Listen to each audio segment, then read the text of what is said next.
Hawkins here with Chickenhawkfarmstead. Here's another quick one. We just recently upgraded the Starlink. Well, if you know, it's a flat panel that goes to the sky or whatever for satellite.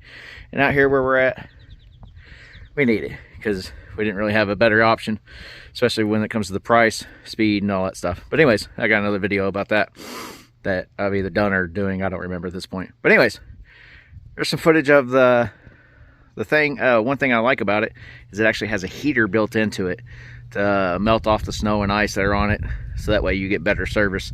We're in the middle of a not normal snowstorm. I mean, we got 6 to 8 inches, possibly a foot, ice. You know, we got 4 or 5 inches or whatever. Then we got some ice.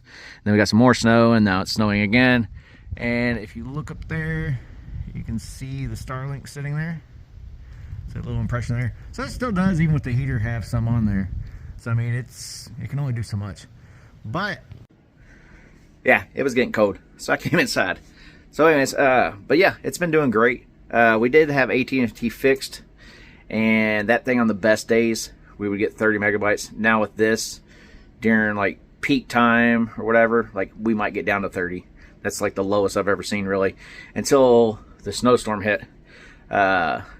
We are still getting the internet still faster than it normally is with our old system, and that was in, like I said, good times. We're still getting enough where we got 3 kids on the internet with their tablets. I'm on my phone, and we're still watching a show, and no real issues. Last night I had a little bit of buffering. First time I've seen buffering since we got Starlink, but I'm not going to hold it against them because these are not normal times with all the snow and stuff.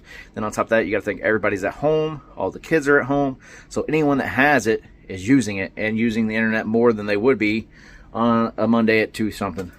So we're going to check real quick. I'm going to do a screen record and go into Starlink and do the speed test so you can see how fast it's really going right now, and then we'll be right back.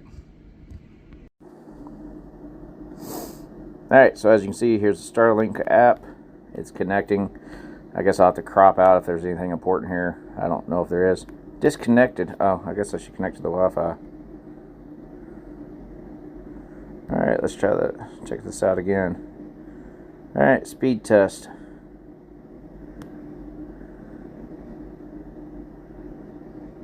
Speed test failed. Check your internet and try again. Uh-oh, we might be in trouble. I mean, I just came in from outside, but I haven't had any issues. Let me get to the right internet. That's the problem. See that TP link? It's not where I want to be connected to. This Hawk-Fi is the actual Starlink router. Alright, let's run the test again. There we go. So that's with that ice and snow already covered on it. Yeah. Haha. I ain't mad at all about that. And this is Monday. Everything's closed. Pretty much everyone's home, like I said. So if they're going to be using it, they're using it. And then these are, like I said, that thing still got a good little bit of ice and snow on it. So I'm really happy with it. Let's see. See right there at the top, you can see online and heating. So that was pretty cool. It does say it's misaligned by about 5 or 6 degrees.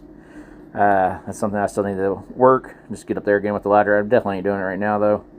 So, and then here's some of the other things. I do like how they have where you can see the power draw. That could be useful if you're in an RV or if you're off-grid kind of thing. It shows, because it's going to draw a lot more power with that heater. And it does even give you the options to turn that heater on and off. I thought it was like, I was like, oh, that's cool.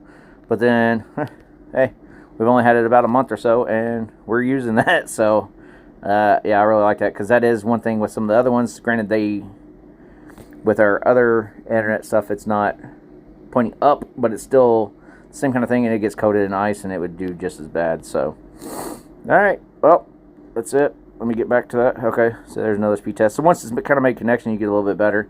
But as you can see, that's really dang good, especially if you knew where we were, which you know about where we are. But, alright, let me get back to the other thing. Alright, that's it. So you saw, very happy with what it's doing. The heater is on, so it's going to melt some more of the ice and snow off the top.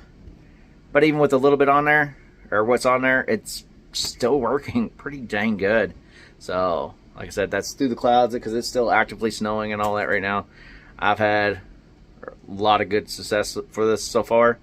The installation was stupid easy. I mean, it's just plug and play basically.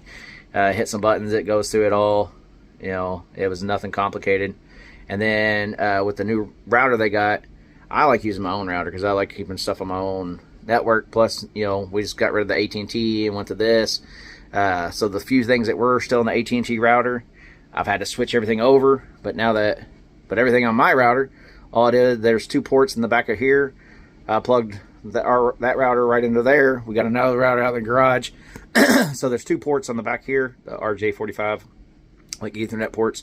I actually have that running, one of the ports running to a hub. And then I got it running to, you know, like a small server thing I got, and then out to the garage, to another router out there. Metal buildings don't do good, even with mesh routing, or routers and stuff, so that's why I haven't worried about any of that, if anybody's wondering. But there we go. Loving my Starlink. Working great in this snow issue and stuff. And, you know, as you saw, it was 100 watts of power, which that's with the heater on. I think normally it's around 25. So if the power does go down, we do have backup battery systems from our solar and stuff like that. It's going to power it, but it's not going to be overburdened on drawing some of that stuff. So there we go. There's a link down below if you want to check it out.